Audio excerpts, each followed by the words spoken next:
In this video, I will show you how to fix Spotify login and payment errors. If you're having trouble logging into your Spotify account, the first thing you should do is try a simple restart.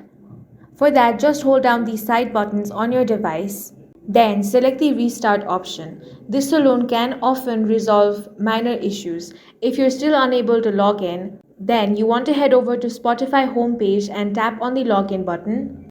When you reach the password section, select the option to log in without a password. Enter the email address associated with your Spotify account, and Spotify will send a verification code to your registered phone number or email. Once you enter the code, you should be able to access your account again. If your issue is related to payments, you can try using a different payment card or method. For example, if you're using PayPal, switch to a credit or debit card to see if the payment goes through. Another helpful step is to clear your app cache and data. For that, long press the Spotify app, then select this I button. It will take you to settings. Now here select storage, then select clear cache, then select clear data and tap on the delete option.